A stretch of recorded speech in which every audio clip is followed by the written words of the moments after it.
Monyet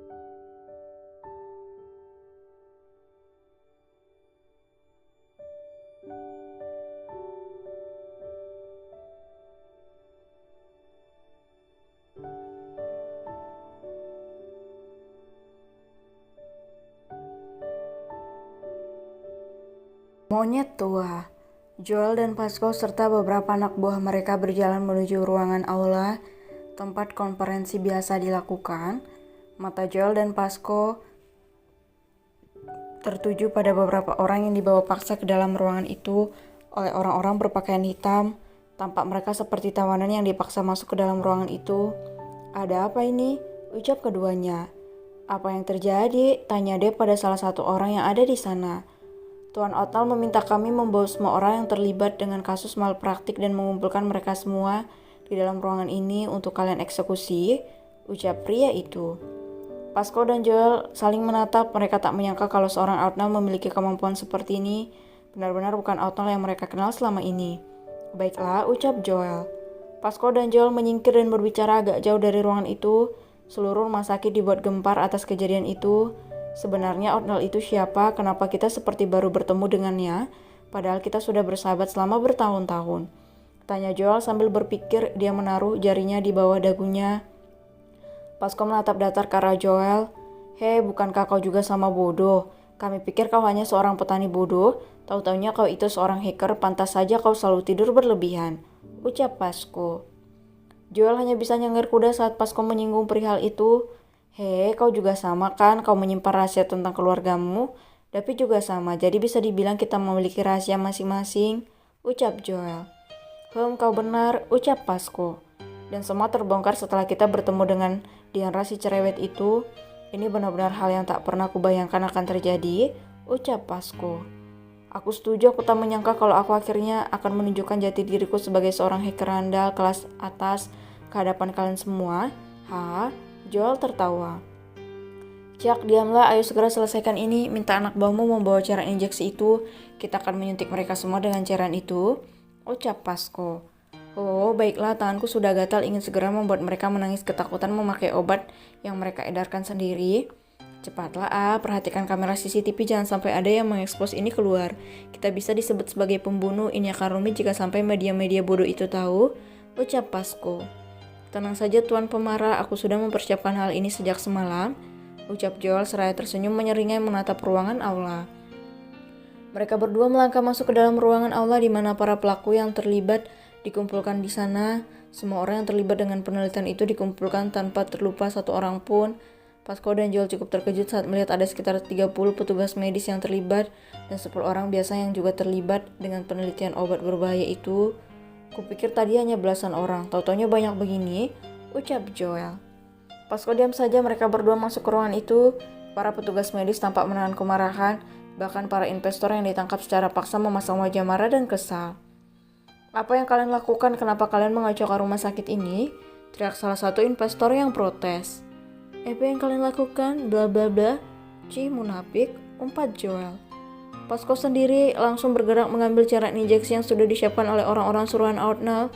Tak perlu lama-lama, siapapun yang terlibat dengan benda ini, Joel mengangkat sepasang cairan injeksi itu ke atas, akan merasakan bagaimana penderitaan kelinci percobaan kalian saat tubuh mereka menerima benda ini. Teriak Joel membuat mereka semua gusar dan ingin memberontak. Namun apa daya, kaki, tangan, dan tubuh mereka diikat di atas kursi tak terkecuali perempuan. "Sialan, siapa kalian? Apa buktinya kalau kami terlibat? Kami bisa melaporkan kalian, bangsat," teriak mereka berusaha untuk melakukan perlawanan. "Bukti? Haha, kalau kalian berani laporkan saja kami pada pihak berwenang. Aku akan langsung menghubungkan pada kepolisian jika ada yang berani menuntut kami. Silakan," ucap Joel sambil menyeringai.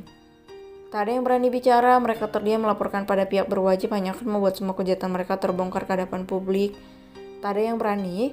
Tahan mereka," ucap Joel pada para anak buahnya. Joel dan Pasco memakai sarung tangan karet. Mereka berkeliling lalu jelek, jelek, jelek. Orang-orang yang terlibat mendapatkan suntikan dengan dosis seperti yang sudah diterima oleh direktur rumah sakit dan lainnya. Mereka berteriak kesakitan dan histeris saat cairan itu memasuki tubuh mereka dan mulai diserap oleh pembuluh darah mereka. "Kurasa cairan ini bisa menghancurkan otak kalian yang tak berguna itu dan menggantinya menjadi organ baru," Bukankah itu tujuan kalian menciptakan obat ini? Kita lihat bagaimana reaksi tubuh kalian. Rasakan penderitaan korban-korban yang telah kalian bunuh hanya karena penelitian ini, ucap Pasco. Mereka semua bergetar ketakutan, tak ada yang bisa berkutik, hancur sudah hidup mereka saat cairan itu disuntikkan ke tubuh mereka. Dengarkan aku, semua yang ada di sini akan dicoret dari list bisnis di seluruh dunia. Kalian akan dicap sebagai orang yang harus diwaspadai, dan takkan ada yang menerima kalian sebagai pekerja. Lisensi medis kalian akan dicabut, bisnis kalian telah bangkrut hari ini dan kalian semua akan dikenakan hukuman 15 tahun penjara.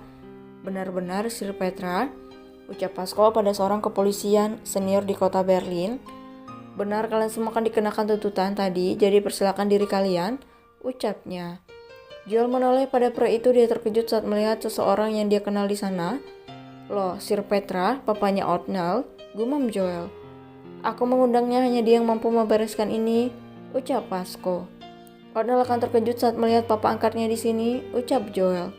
Sebuah kejutan untuknya, ucap Pasco sambil tersenyum. Masalah selesai, semua yang terlibat akan diproses secara hukum, namun mereka dibuat menderita dulu setelah menerima suntikan yang akan membuat mereka merasa terbakar dan kesakitan selama beberapa hari. Di mana bocah tengil itu? Kenapa dia tak pernah pulang ke rumah? Ucap Sir Petra. Sedang memeriksa keadaan David, Sir. Ayo ke sana, dia akan senang melihat Anda di sini, ucap Pasco yang dianggukkan oleh pria itu. Mereka beranjak menuju ruang perawatan.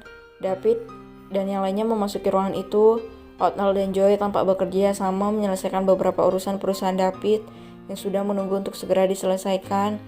Mereka tampak serius dan terlihat seperti pasangan yang kompak. Pasco menahan rasa cemburunya. Joel sendiri cekikikan melihat raut wajah cemburu di wajah Pasco. Enak sekali kau berkencan di sini ya bocah tengil. Sudah tak pernah pulang ke rumah, ucap Sir Petra. Otnell yang sedang fokus bekerja terdiam. Loh Joy, apakah mendengar suara monyet hutan? Kenapa aku mendengar suara monyet tua itu di sini? Apa aku kelelahan? Ucap Otnell yang belum menyadari kedatangan mereka. Monyet, kau pikir ini hutan, dasar goblok? Ucap Joy. Joy menoleh ke arah sumber suara. Dia terkejut saat melihat 3 orang pria sedang memperhatikan mereka. Aku serius Joy, aku mendengar suara monyet tua itu di sini. Aku sedikit merindukan ocehannya, ucap Otnell. Joy memukul lengan Otnell. Bodoh, lihat ke depan, bisik Joy. Apa sih? Beneran? Ada monyet tua? Ups, hehehe. Otnell langsung berlutut di atas lantai sambil nyengir kuda saat melihat papa angkatnya di sana. Peace, bercanda, ucap pria itu. Otnell geram Sir Petra. Ampun, Pak, teriak Otnell saat menyadari kesalahan yang dibuatnya.